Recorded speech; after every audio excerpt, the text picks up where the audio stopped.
Hello, welcome to my little mini video review of the Roland HandSonic HPD-20 hand drum thingy. Yes, there you can see it. It's not particularly big.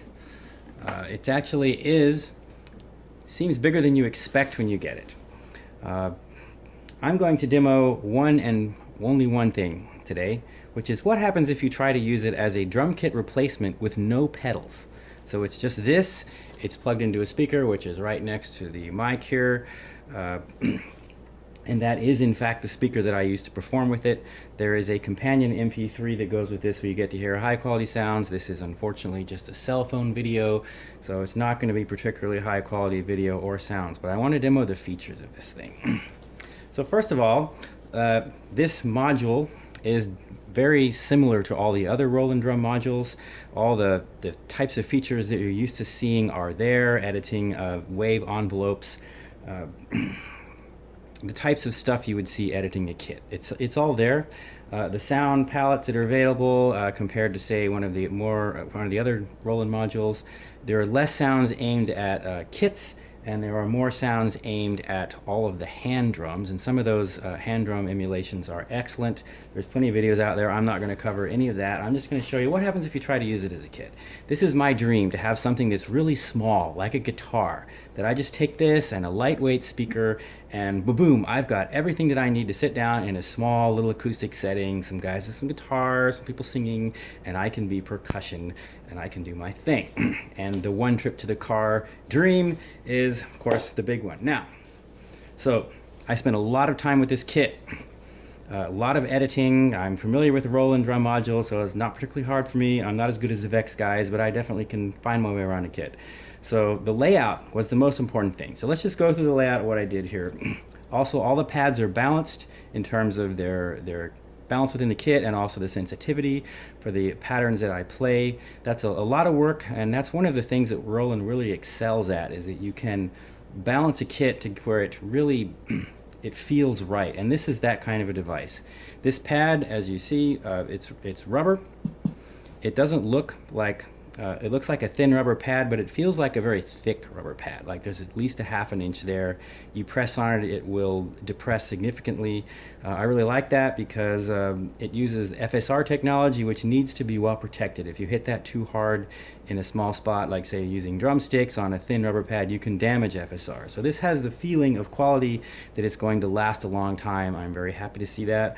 Although you can see with this ring of nuts there, or not nuts, screws, bolts, that it is designed to be replaced. So that's necessary with FSRs as far as I know. I have no idea if it's necessary with this particular product.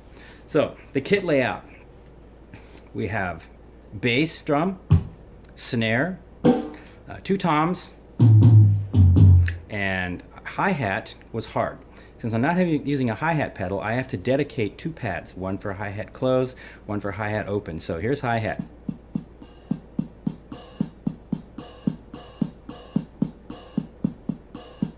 And we have ride. I have 2 cymbals. Actually, I have 3. There's also a china. And then I like a couple of sounds. That, hope you can hear all this. That is a tambourine. I don't know what that is. It's called a string bean. I have no idea what that is, but I just wanted a soft little ch-ch-ch, because for the type of rhythm work that I do, that's a sound that actually is kind of handy. So let me show you what this thing can do. It's pretty amazing, actually. Watch. Play a very basic beat.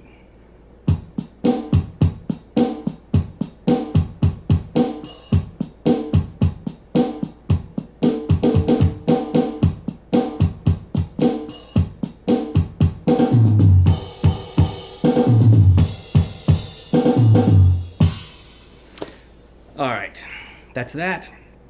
So you can see it works out well as a kit. I know there's a certain segment of our community that like bigger and bigger pads. I find as we get smaller and smaller pads, as long as you can still hit them, that you can do licks that you can't do on larger pads. It facilitates speed.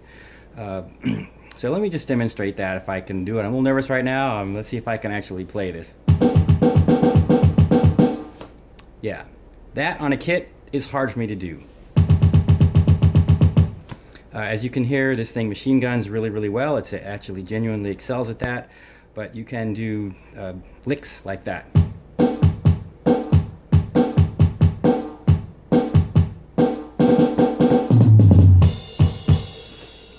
Okay.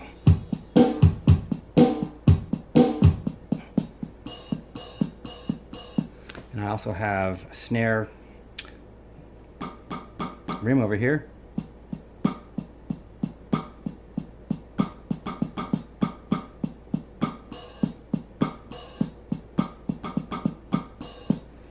Let me say a few words about this hi-hat thing. I had to adjust the sensitivity on this pad and give it an alternate curve to get it to work right. If you hit something with 2 fingers, it's going to be a lot louder than if you hit it with 1. This thing is a 2-layer sampler. For the snare, I also had to adjust the snare sound. I wanted to make sure you could do ghost notes. Let's see if I can still play ghost notes.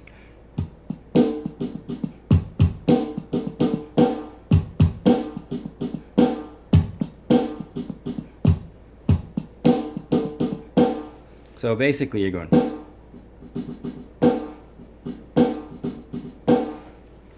Now you notice my hand pattern. This is bass and snare. I guess it's pretty obvious. I don't really need to explain that. So anyway, that's the kit. That's what this thing can do. It's pretty impressive. I'm actually going to try to play out on it. What you're seeing me do today is after I have had it for exactly 1 day, and I spent most of last night, didn't sleep all that much, playing with this thing, learning some skills where I can play most of my basic beats on this and some of my breaks. I did not have enough pads to get 3 toms, there's only 2. I'm actually fairly impressed with this. It has MIDI out, so if you don't like the machine gunning and the sounds, it would be very easy to pair this with something like a 2-box or maybe the new upcoming Alesis module. We'll all have high hopes for that, or at least some of us do. That would allow you to get primo sound in this kind of a portable controller. That to me is very exciting, so this thing for me, at least for now, is a keeper. Thanks. Hi guys, I'm back. This is an addendum to my previous review. There was 2 things I wanted to show you that I didn't. One humorous and one interesting. I mentioned how this thing genuinely excels at machine gunning, and I wanted to show you a humorous case where that's actually useful. There is a sound that reminded me of something that I saw in a movie many, many years ago, and I listened to this.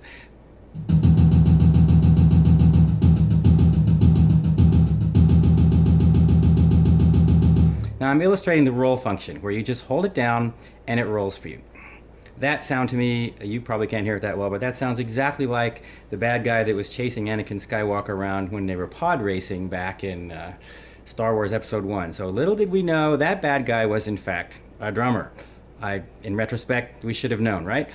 So that's the first thing I wanted to show you. The second thing is how the roll function is used to produce a cymbal swell. So I have 2 cymbals here in my kit, this one and this one.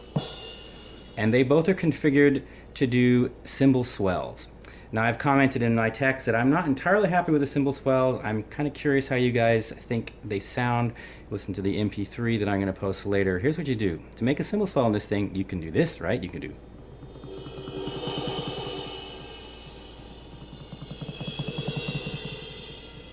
That's not bad. Or you can do this.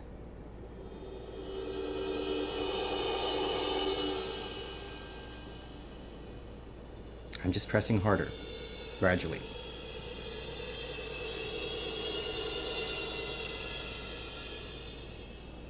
So all that time that we spent practicing, learn how to do good cymbal swells, yeah, not really needed here.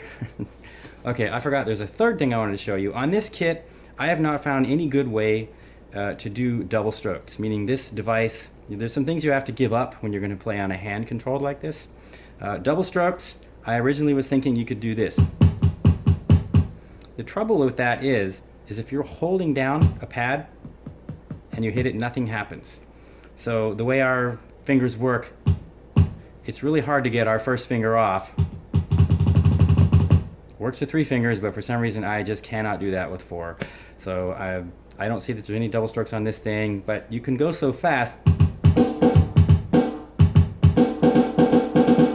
that you can do a lot of stuff. You can't do everything, right? You can go pretty fast. Hey, Buddy Rich could do single strokes faster than most of us can do double strokes, so, you know, hey, it is possible, but we're not Buddy Rich. Anyway, that's it. That's my little addendum. Have a good day. Thanks.